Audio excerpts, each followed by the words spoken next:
Oh, Can I can hear John. Can you, Okay. can you hear me now, Nikki?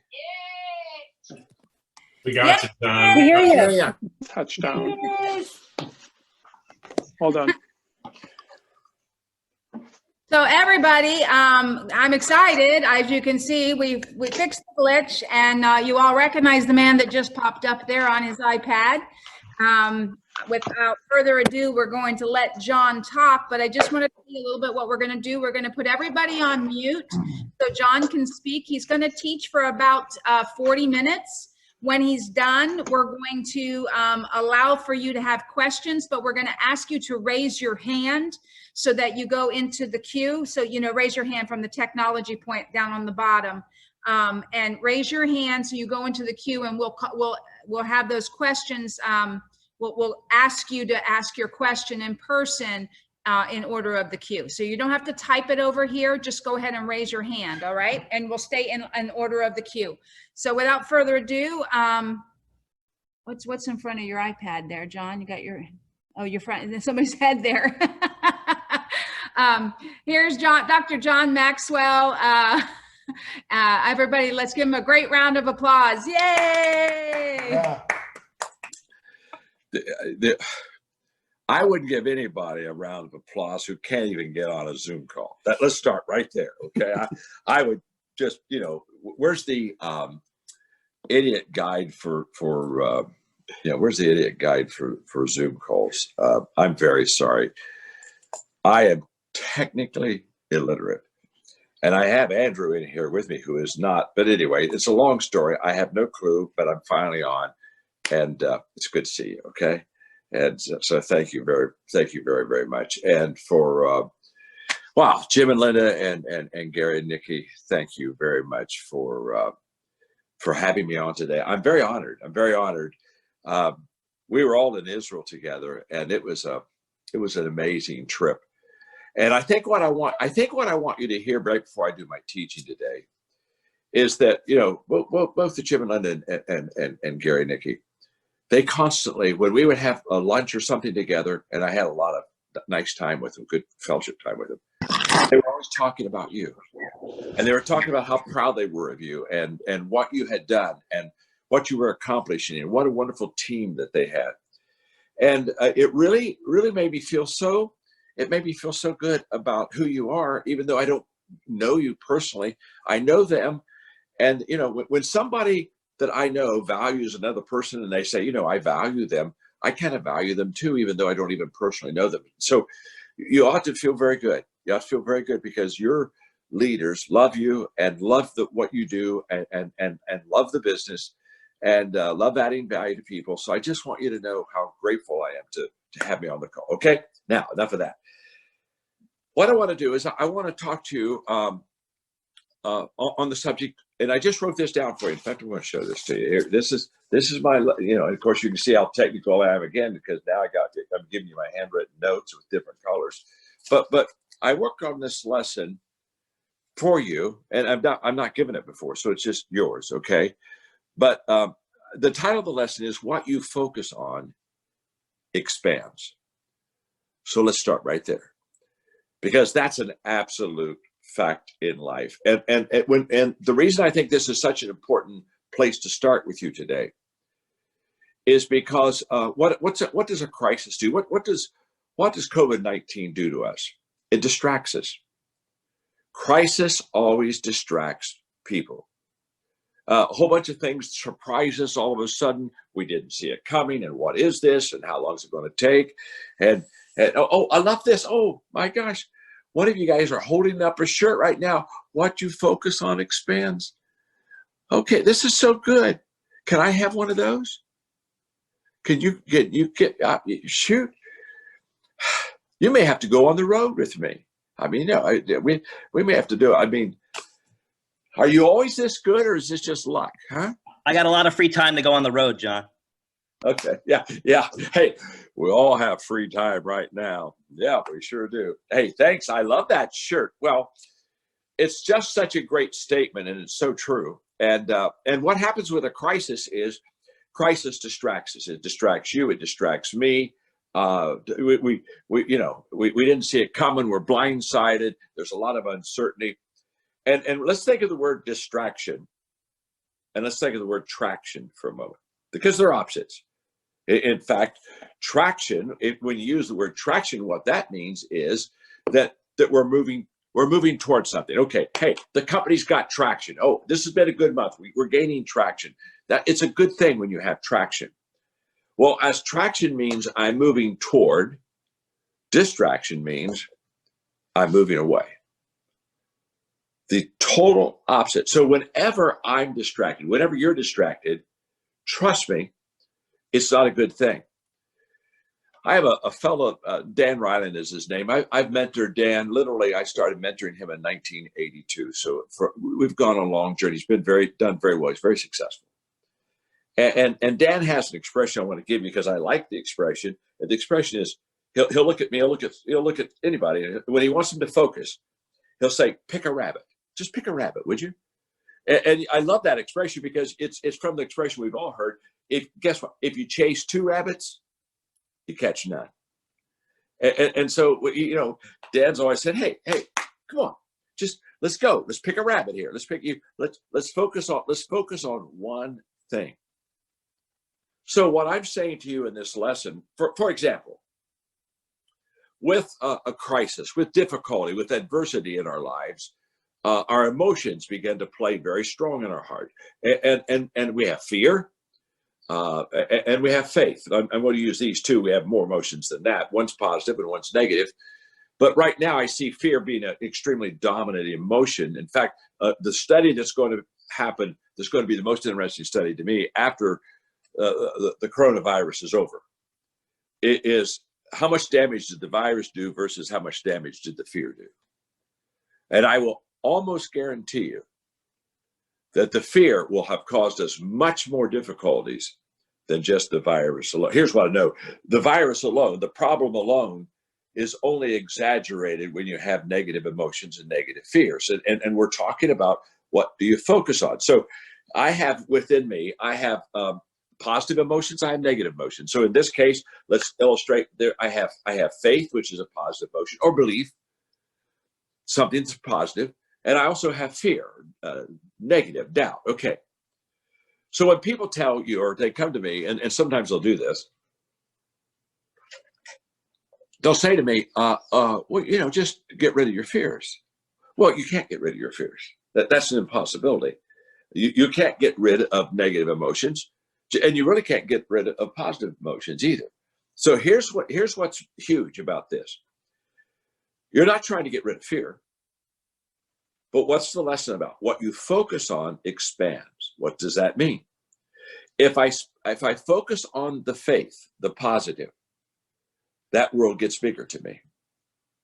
If I focus on the negative, fears, that world gets bigger to me. What I focus on expands. And let me just do a flip on you. What I don't focus on shrinks. That's a fact. So when we get distracted, all of a sudden, because we're in uncertainty, the negative emotions begin to emote within us. And all of a sudden we say, boy, I got a lot of fear and I got a lot of uncertainty and I don't know about what this is going to do and what am I going to do? And I'm quarantined. Okay. Whatever you and I focus on in our life is either going to get better, if it gets better, and what I don't focus on gets worse. My father, by the way, he's still alive. He's 98. You know, in fact, he's 98 and a half. I just saw him last week. And my father, when he was going to say something important to me as a kid, as we were growing up, he'd always say two things. He'd say, John, write it down, okay, because he didn't want me to forget it. And then he had another expression that I'm going to play off right now. He'd say, write it down. And then he'd say, put it before you. Put it in front of you. In other words, put it in front of you so that you see it, that you want to visually see and focus on the very thing that's going to help you let it expand. So because of that, put it before you mindset, I love that kind of a visual here. What I'm going to do now is I'm going to talk to you about choosing what you put behind you and what you put before you, okay? I'm going to talk about those two things. Now, just a second here. I got it. Oh, I got, my wife just came in and she's making noise. Hold on. My Can't get any more real than this. This is awesome. We all have exactly the same challenges. Okay, good. All right. And I'm My sure wife Margaret my just. wife Margaret and her sister came home, so yeah. And so I knew immediately I better go close the door, or else, here we go. Hey, the joy of working at home. Okay, so this is a choice. So I love this teaching because it's very visual. We get the choice of what we put behind us, what we don't focus on, and we get the choice of what we put before us, what we do focus on. And it's a choice. And what I put before me will expand. What I put behind me will shrink. One more quick thought. The dominant emotion within you and me always wins. Always. So I have negative and positive emotions within me, but which ones do I respond to? The stronger of the two. And how do I do that? How do I feed my faith? How do I booster my belief? By focusing on those things. Think on those things. That's the title of the first book I ever wrote, by the way, Think on These Things. Okay, so here we go. So we choose what's behind us, we choose what's before us. So I'm going to give you some suggestions on what to put behind you and what to put before you. Number one, put behind you what you can't do, and put before you what you can do. It's just that simple. Because again, a crisis also has a tendency to immobilize us. When we're uncertain, we kind of almost freeze. It's almost like, oh my gosh, I don't know what's happening to me, so I'm going to do nothing. And so we focus on freeze. I don't know what's happening, so I'm going to focus on basically doing nothing. I had during 9/11, if you go back to another crisis of ours, I had a stewardship company. In fact, it was the largest stewardship company in America. We raised billions of dollars for nonprofit organizations, and we signed contracts every week. Well, when September 11 hit, from September 11 to the end of the year, we didn't sign any contracts at all. None. Now what happened? Everybody froze. Uncertainty. Oh my gosh. And so they didn't put behind it. They put behind them action, and so they didn't focus on it. So they got inactive. And my dad used to say to me, give me a little parable when I was a kid. 5 frogs are on a log. 4 frogs decide to jump off. How many frogs are left? And I'd say, well, 1 frog's left. And Dad said, no, 5 frogs. Just because you decide to jump doesn't mean you jump. Well, this is what we're talking about right here. What we put behind us, are those fears and those things that, well, I can't do a lot of things. I mean, right now, I can't travel. Everything on my schedule from the end of March through the end of May, all my trips, they're all canceled. All my speaking engagements, everything. It's all gone. But action, we need to focus on action. Let me illustrate it this way. I don't know how many of you put together puzzles. When our children and our grandchildren didn't live in Southern Florida where we are, when they would come to our house for a vacation or holidays, Margaret would have on the table, she would put a 1,000-piece puzzle on the table. And while they were there for those few days, all the kids would come around. And their goal was by the time the family all left, the puzzle would be done. Now, I'm not really a puzzle person. It's just not my thing. But so I'd hang with the kids while I watch them do it. And every once in a while they'd say, Dad, hold up the box. Well, you know why I'm holding up the box. I'm holding up the box because the picture of the puzzle's on the box. Now, when you're putting a puzzle together, what do? You look at the picture, and that determines your action. The picture says, okay, these pieces will go over in this corner. Okay, it's very picture focused. I see the picture and I know what to do. Now, life is exactly opposite the puzzle. Where the puzzle says you see the picture and then you begin, life says you begin before you see the picture. And that's a fact. So in uncertainty, when we don't see the picture, the tendency is for us to stop or say, oh my gosh, and freeze. I call it, it's a different lecture. In fact, Yeah, Jim and Linda and Nikki and Gary, they've heard me talk about advanced attraction before. They perhaps have even passed it on to you. But advanced attraction says when you know who you are and you know what you want, the moment you start moving and taking advances, you begin to attract that which you are looking for. It's the movement. It's the movement. So if I focus on what I can't do, I freeze because there's a lot of things I can't do right now. If I focus on what I can do, I mobilize. And action is what attracts the resources to me. So put behind you what you can't do, put before you what you can do. In fact, I have a list. I basically have a what I call a coronavirus list. And I have all the things down that I can do, and it really works for me. I've written today. I can write. I started to say I could Zoom call, but that's a little debatable now that we've had this fiasco. So maybe I can't do that one very well. Hey, I'm trying to do what I should be able to do. Let's put it that way. But get your list of these are the things I can do right now. Right now, I can give my wife Margaret much more attention than I've been able to give her in a normal way.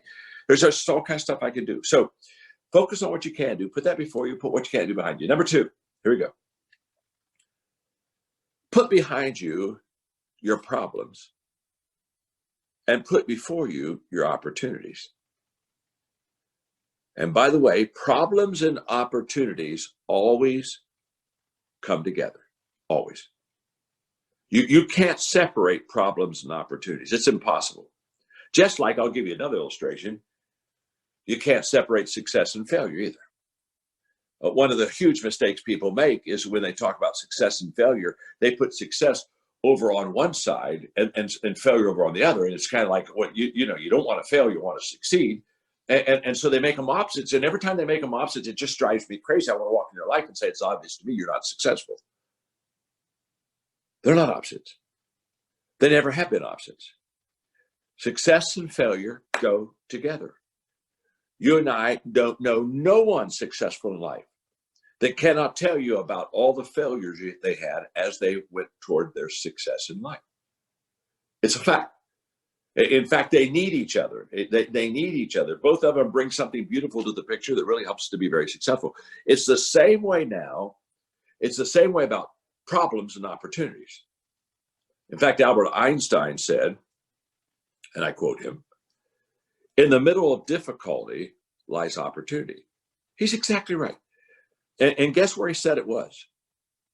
He said, in the middle of difficulty is opportunity. In other words, you can't even see opportunity. All you can see is difficulty. Opportunity is in the middle of difficulty. You've got to realize every time you see a difficulty, there's a high shot of an opportunity there for you. High shot. See, the big miss, here's the big miss. The big miss is people are looking for opportunity to be like a Las Vegas strip with all the neon sights going, opportunity, opportunity, opportunity. I don't miss it, opportunity, opportunity. Come see the show, opportunity, opportunity. And that isn't the way opportunity is, never has been. To get to an opportunity, you got to get through problems. That's why people don't seize opportunity. And by the way, that's why right now, there's going to be such a discrepancy between successful and unsuccessful people. When a crisis comes, it quickly divides people. And the huge jump people are going to have is when they're going to say, this is a real challenge. This is a real difficulty. In fact, this is a roadblock. In fact, in a crisis, just think of this. You're constantly running into dead ends and detours. That's what a crisis is all about. But when you take the detour, all of a sudden you're going a route that you've never gone before. You're seeing scenery you've never done before. Instead of being disgusted with the detour, observe the route. There's someone you're going to see. There's something you're going to witness and experience that's going to be probably an opportunity for you and for me. So, for example, in one of our companies, we have 7 of them, but in our coaching company, the John Maxwell team, we were going to have a big, at the end of March, we were going to have an event for 3,500 of our new coaches every 6 months, new coaches come in, we train them for 4 days. We're having our big training event, and here come 3,500 new coaches. And now all of a sudden, that's all shut down. So what are we going to do? Well, we decided we'll do it virtual, and we go online. And so we planned our virtual conference, which came out really wonderful. But then all of a sudden we said, well, why don't we just open it up to everybody, John, when you talk, and let everybody kind of benefit, because everybody's going through the same thing. And so instead of me speaking to 3,500 people in that last week of March, I spoke to 1 million people live. Just a huge opportunity. Now, I would have never spoken to 1 million people if I could have had my conference in Orlando. Never. I'd have gone, spoke 3,500 people and been fat, dumb, and happy. Say, oh my gosh, another great conference. Can't go to Orlando. Can't do the conference. Can't meet. No, no, no, no, no. Yes. But the yes is always behind the no. The opportunity is always hidden, but the problem always, always, always. So what I focus on expands.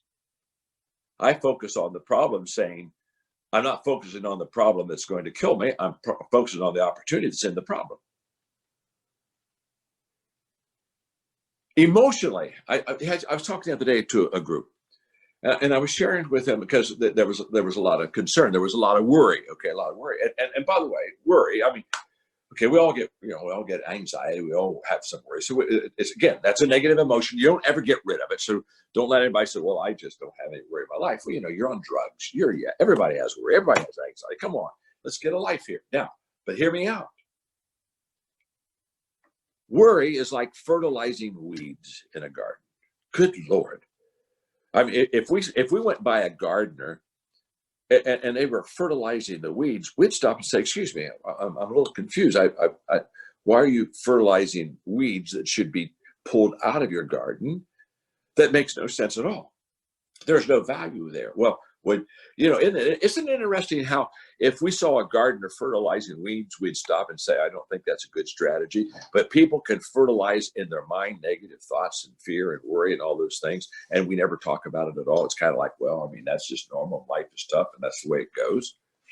Quite interesting, isn't it? We put behind us the problems and put before us the opportunities. Number 3.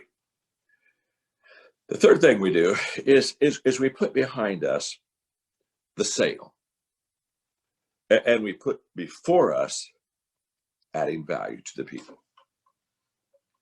This is the time to put the sale behind us.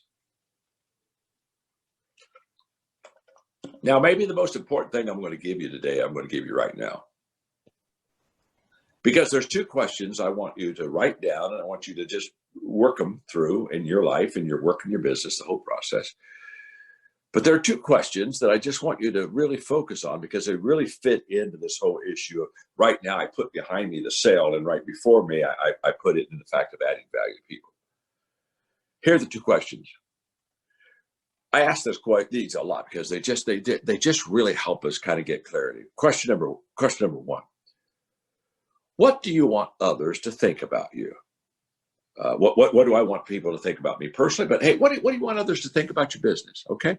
I mean, okay, you've got this incredible business. You've got fabulous leaders. I love them dearly. And so, but you're out there all the time. Keller Williams, you're out there doing your thing. Okay. What do you want them to think about the business? That's the first question. So, to the customer, what do I want them to think about me? Okay. That's the first question. What do I want them to think about the business? What do I want them to think about me? What do I want them to say about me? When they're talking about me, what do I want them to say? What do I want people to say about me? Now, second question. What do they say about me? That's a totally different question. The first one, what do I want you to say about me? The second question, what do you say about me? And let me tell you something, in business, there is a huge gap between those 2. And I love what I'm about to talk about right here. Because the greatest time to close the gap between what you want people to think about you and say about you, and what people do think about you and say about you, the quickest way to close the gap is during a crisis.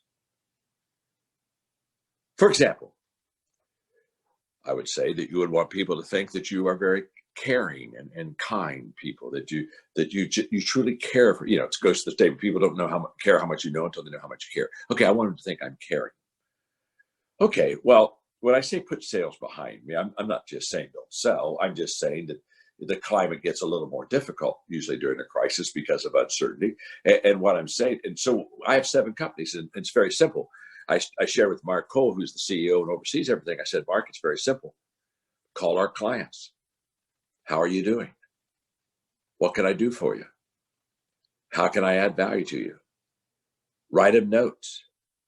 Every day, I contact 5 different people. And I'm not trying to sell them anything. I'm just saying I want to thank you for who you are. Hey, are you okay? Is there something I can do? I was talking to a person the other day, and I found out that that there was stage 4 cancer, and they happened to be a person of faith. I wouldn't have done it if they weren't, but they happened to be a person of faith. And so I said, can I text you a prayer? And yes, and I texted him Psalm 112, a prayer. And I said, here, just read that every day. It'll give you strength. It'll give you comfort. You have no idea what response I've gotten from that. We're getting so many responses because, hey, I'm just here to add value to you. I know it's a tough time. What can I do for you?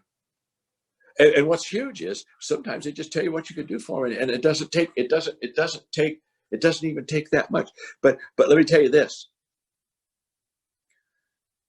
You'll close the gap between what do you want them to say about you and what they say about you. This crisis has given all of us a chance to move way up in our line of getting closer to what the customer values more than from our perspective of what we value. It's a beautiful time for all of us. I think sometimes I ask myself, do I want fans or do I want friends? And I want to tell you what, I want friends, because friends are fans. Fans aren't always friends. I want to walk slowly through the crowd. My name's John. I'm your friend. I want to pull down the barriers. Now's the great day. You want them to think that you are just the most kind, attentive, listening friend that they have. It's just absolutely huge. And you just add value to them. You just add value to them. I was talking on the phone yesterday to Nikki, and she was talking to me about how you're having some online classes and stuff open for anybody. They don't have to be Keller Williams. She's trying to help people. That's the spirit that I'm trying to talk about. Okay, let me take you to number 4. Okay. I'll have to put this in context. Put behind you the future and put before you today. Put behind you the future and put before you today. And let me explain it this way. When people are asking me the typical leadership question they ask me, how long is this virus going to last? What's going to be the damage? What's going to do to the economy? I don't know any of those answers. I don't know any of them. You don't either. In fact, this is a good time for leaders just to be authentic and say, I don't know. I don't know. Now, let me say something. There's a difference between being uncertain and unclear. I'm uncertain. I don't know the damage it's going to do to my companies. Here's what I do. I plan for the worst. Okay. I think the best, but I plan for the worst. But right now, my estimate is I'm going to lose millions of dollars. Now that's just my guess, because I can't go out in the future because there's too much uncertainty out there. And so when I talk about focus on today, what I'm saying is this: the most clarity you have right now during the coronavirus is right now. So you always deal with the clarity you have, not the confusion out there in the future. Today matters. That's why, in fact, I wrote a book called Today Matters. And the whole issue of Today Matters is just very, very simple.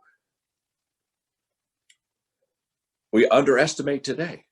We just underestimate what I have. The only thing I have now is now. That's all I got. That's all you have. That's all any of us have.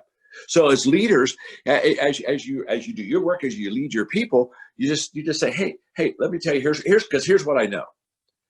If I do today right, and my odds of doing today right are much better than my odds of doing tomorrow right, because I see today, I don't see tomorrow. If I do today right, the odds of me having a better tomorrow greatly increase. I know that. It's an odds game. And I am today preparing. I'm doing today right because I believe that if I do today right, it will increase the odds of tomorrow turning out better. So I take in what I have right now, I focus on, and I do today right. And I think that's absolutely huge. Here's the way it works. Am I preparing? Am I preparing? Or am I repairing? That's the question. Am I preparing or am I repairing? If I'm preparing, I'm taking care of today. If I'm not taking care of today, guess what I do tomorrow? I repair. You see, tomorrow I fix today because I didn't do today right. So it's just absolutely huge once we begin to understand, put before you, focus on today, put behind you the future. I just did a lesson for another company last week called Courage to Continue. And in that lesson on courage to continue, I was just helping them to understand when you encourage someone to continue, you encourage them to do something now. It's in the now. I don't encourage you to do just something next week. We don't have that. We just have the now. Okay, number 5. Let's go. Let me another thing you put behind you before you. Number 5, put behind you complaining and put before you gratitude. Just put complaining behind you. And I think it's all good for us. Maybe we always need to every day have what I would call a complaining session. You know, it's kind of like a cussing session. Okay, let's all cuss for 15 minutes. And by the way, bring a bucket in. Let's kick the bucket. Let's cuss. Let's go hit a punching bag. Let's talk about how terrible life is. I mean, I don't know whatever it is, but it's okay. Have a little time. But then when you get back to leading people and helping people, let me just say something. In all my years of leadership, here's what I've noticed. You can't lead and moan at the same time. You just can't do it. And I watch leaders moaning and I say, look, you don't need to be leading us right now. You need to go to therapy. Can I buy you a couch? You can't lead and moan at the same time. So I tell people, go moan alone. Go close the door, cuss, kick the cat, whatever you got to do. And then walk out of the door and again, start leading. Put gratitude in front of you and put complaining behind you. I mean, just think about it. Have you ever said, I just miss being with her. Susan, I miss being with her because every time I'm with her, she complains. And I just miss that complaining spirit. I just love to have somebody talk about how bad life is and how they've had all the bad breaks. And I need to be strengthened today. I think I'll find some bitchy complainer. Let's get a life. I tell people all the time, I would love to hear about your problem once. It's the 100th time I don't care to hear about it anymore. Okay? I got problems. You got problems. All God's children got problems. Let's just say it's just the way it is. So the issue is not, do I have problems? The issue is, have I put my complaining behind me and have I put my gratitude before me? That's an attitude. Gratitude is an attitude, and it's a huge one. For example, when a person is focused upon the difficulties, okay, when a person's focused on the difficulties, this is huge. They'll look at the difficulties and they'll ask a very simple questions, 2 words. Can I? Wow. Can I? Do you think I can do that? Do you think I can pull it? Can I do this? The can I question is asked when you're focused on the problems again. But when you're focused on gratitude and you're focused on the answers, you change that can I question to how can I? You still don't know how to fix it, but you determine you're going to fix it. You see, can I leaves room for me to escape the exit and not do anything about it. I mean, well, can I? Well, I don't think I can. Bye. But the moment I put the how in front of it, how can I? Now, everything changes. Everything changes. Now, I'm not looking for an excuse. I'm not looking for an exit. I'm looking for an answer. And remember this, all great problem solvers, all creative people always believe that there's an answer, because there is an answer. I had somebody come up to the other day and they just said, "This, I don't think there's an answer to this virus." I looked at him, I said, "I'm not going to let you rain on my parade. I'm so sorry. Can I tell you something? Get drenched. That's your call. I don't care. Drown in rain. I don't know what you're going to do, but I am not going to let your rain get on me." Now, do we have issues? Do we have problems? Of course we have. These aren't the issues at all for us. We put behind us the complaining. We put before us the gratitude. Number 6, put behind you the difficulties, how hard it is, and put before you the progress. Because it is difficult. This is not easy. These are tough times. You know, Jim and Linda, Nikki and Gary, you guys have seen me do this probably enough times you can mock me and mimic me now. But when I'm teaching, a lot of times I just do this. I said, I put my hand up in the air and I look at everybody and I say, everything worthwhile is uphill. Everything. There's no such thing as easy. No one ever coasted to success. Nobody ever wrote a book on how I achieve success automatically. It's all uphill. It's all uphill. Now, let me tell you the difference between a normal day and a crisis. In a normal day, it's all uphill. In a crisis, the hill gets higher.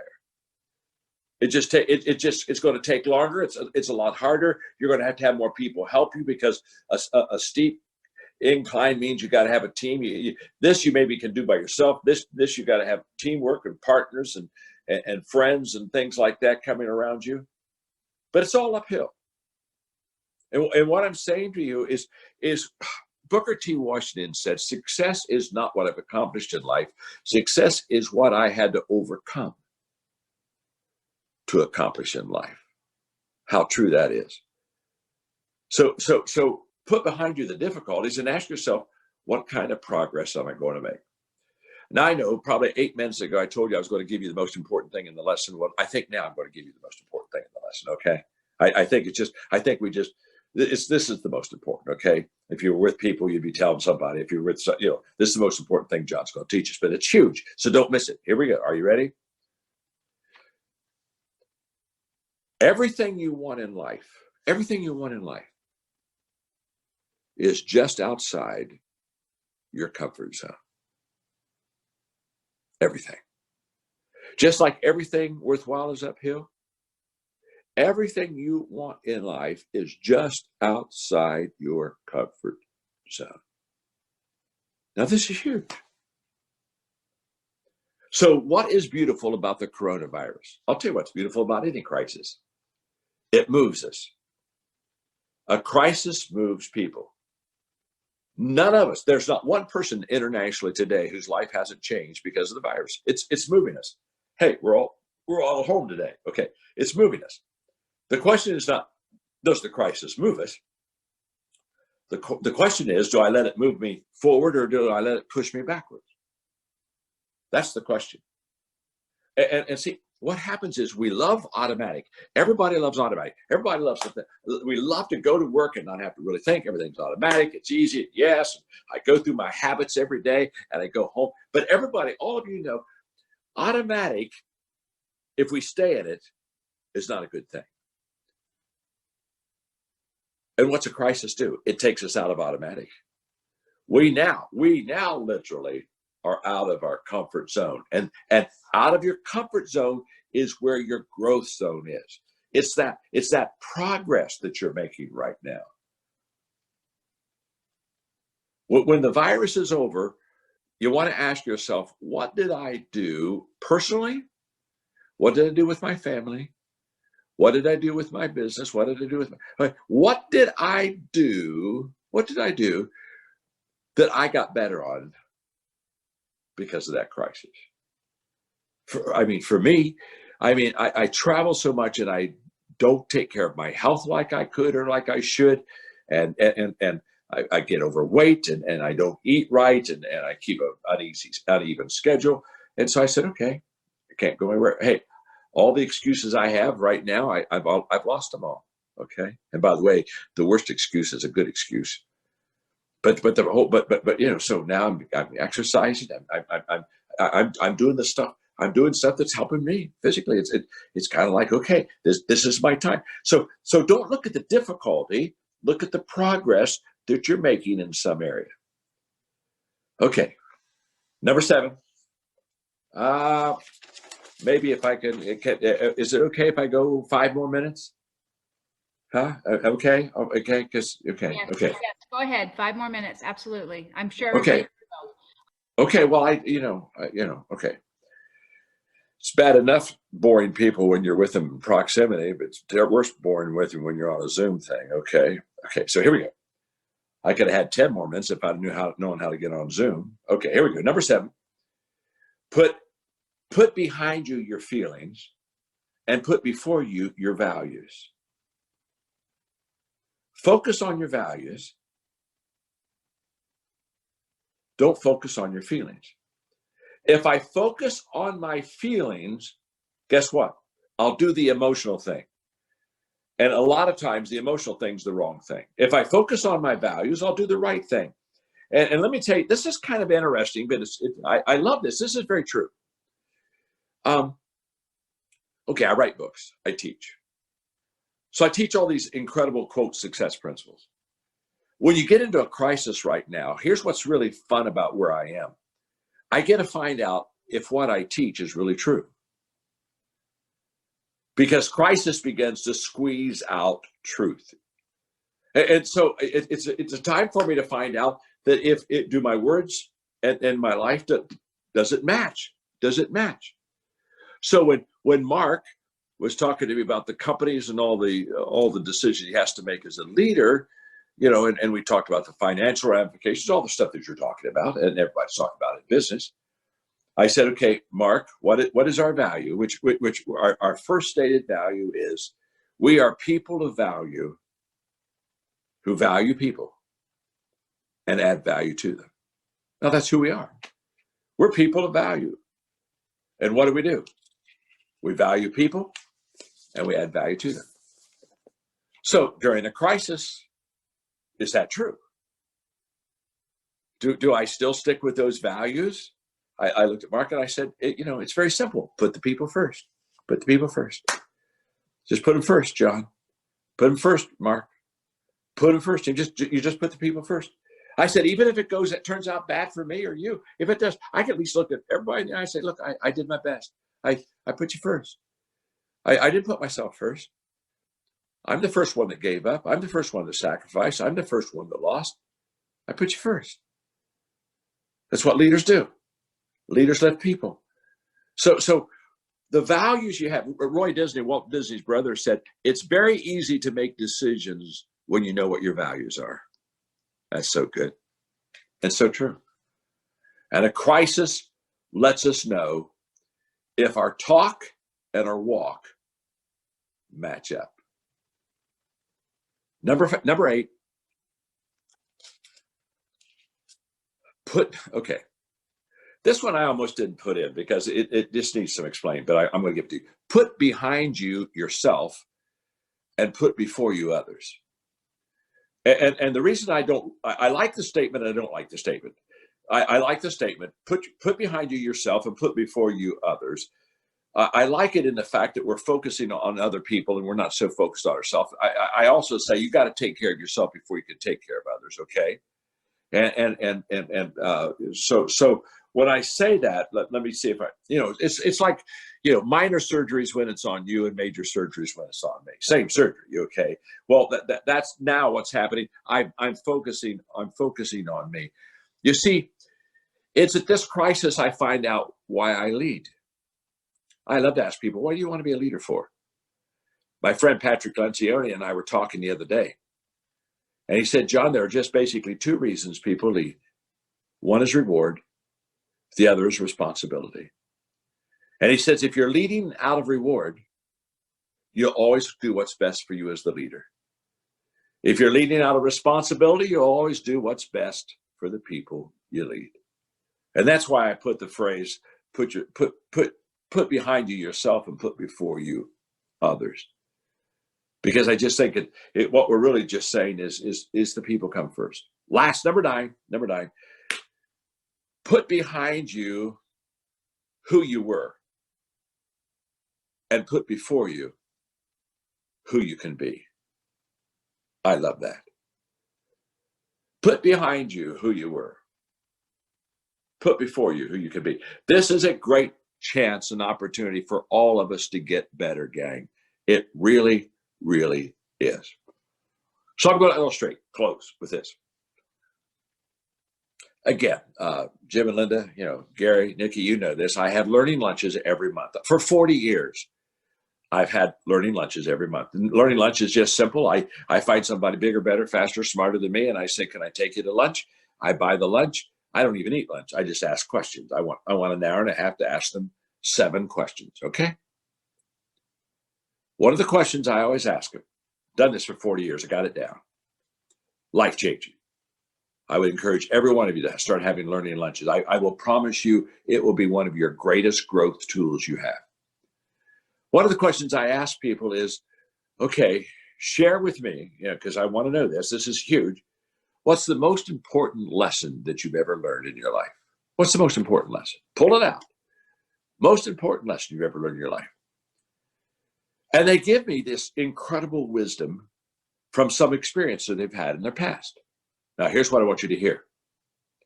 I've asked that question 1,000 times. Every answer is the same. When I ask them to give me the lesson, the most important lesson they ever learned in life, they always talk about a difficult time in their life, a dark time, a crisis. I've never had a person say, the most important lesson I learned in my life was when I was just doing really well. Because you see, success teaches us nothing. Failure teaches us everything. And so look at the time you're in right now and say, I'm going to learn some of the most important lessons I ever learned as a person, as a business person. This is just prime time for me to learn these lessons. I was talking, Nikki, just one more quick one minute. We have one of our companies, John Maxwell, we have what we call executive calls. And that's where high-level executives get on with me on a phone. And every month I call a different CEO across the country. You would know all of them.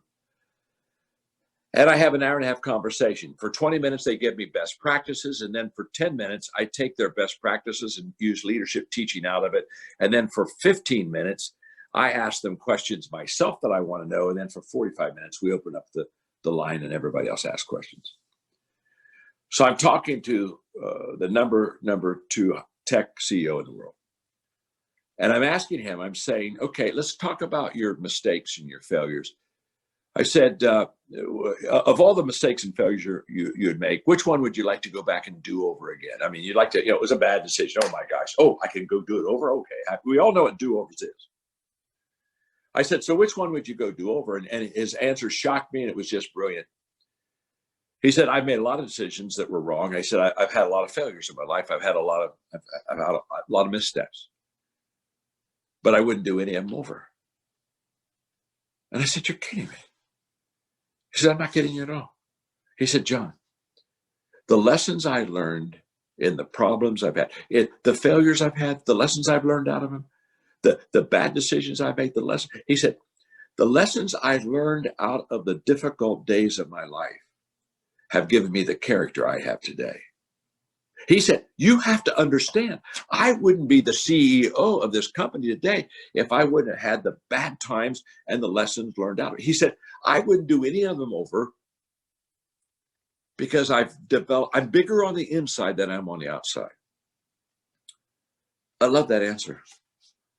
So I just tell all of us, I'm telling myself every day, prime time for learning lessons, prime time for winning, prime time for me to grow on the inside. So anyway, there you are. What we focus on expands. Put before you the thing you want to expand. Put behind you the thing that you want to shrink. I've loved my teaching with you. I think you're truly wonderful. I hope I helped you. Back to you, Nikki. John, this was awesome. Spectacular. Now, because we're tight on time, I've seen several people put in our questions here.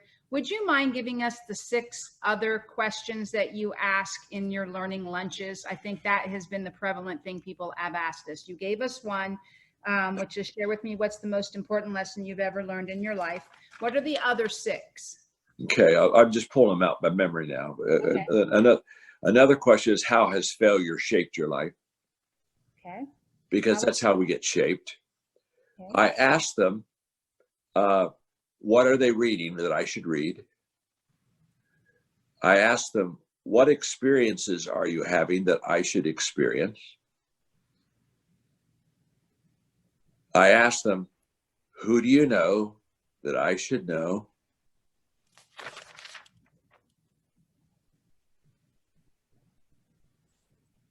I asked them, what do you need to tell me that I should know?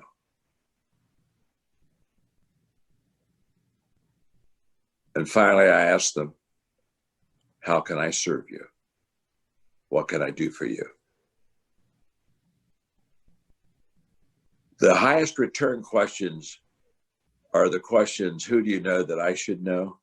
I could tell you story after story. I wrote a book called Good Leaders Ask Great Questions. If you really want to know more about that, it's in that book, and it's just powerful. The greatest change I made in my leadership is I ask a lot more questions today, and I give a lot less direction, because you got to find them before you can lead them. So, and the other question that's had the huge return for me is, how can I add value to you? What can I do to serve you? And the reason that's got a huge return is a lot of times they'll look at me and say, well, I need you can help me. Would you mind mentoring me a little bit in leadership? Because and I've developed deep, powerful relationships with a lot of people because I just said, how can I serve you? What can I do for you? How can I add value to you? So those are the questions. Thank you. It's beautiful. Perfect. Wow, John. I don't know about the rest of you guys. Was this awesome or what? I mean, this is like over the top. Fabulous. John, we had 341 people on the call. Awesome. I'm really excited from both the regions, and I just want to give you my heartfelt thank you. Yes. I can see it in their faces. They're just ecstatic. They enjoyed it. The comments are unbelievable off the side here. So you blew it up for us, John. We thank you. We love you. We appreciate you. And please be safe. To serve you. And what can we do? What can we do for you, John? Oh, you do it for me. You do it for me. You let me share my heart. And again, I want all of you to know my high, not only love, great love, but my high esteem and respect for Gary and for Nikki and for Jim and Linda. These people they're just the real deal. They're beautiful. I just love beautiful people who love their people. And they love to lead you, but they love loving you more than they even love leading you. And I tell people all the time, when you stop loving people, stop leading them. That's a bad combination. And these people love you dearly. They love what you do. They love your purpose. They love your mission. They love doing it together with you.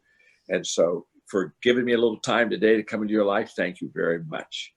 And stay safe and keep growing, okay? You too. Give our best to Margaret. Bye. Yes. Bye, everybody. Bye-bye. She's tried to crash the party 3 times, so No question. No, because we're already 2:05. We had to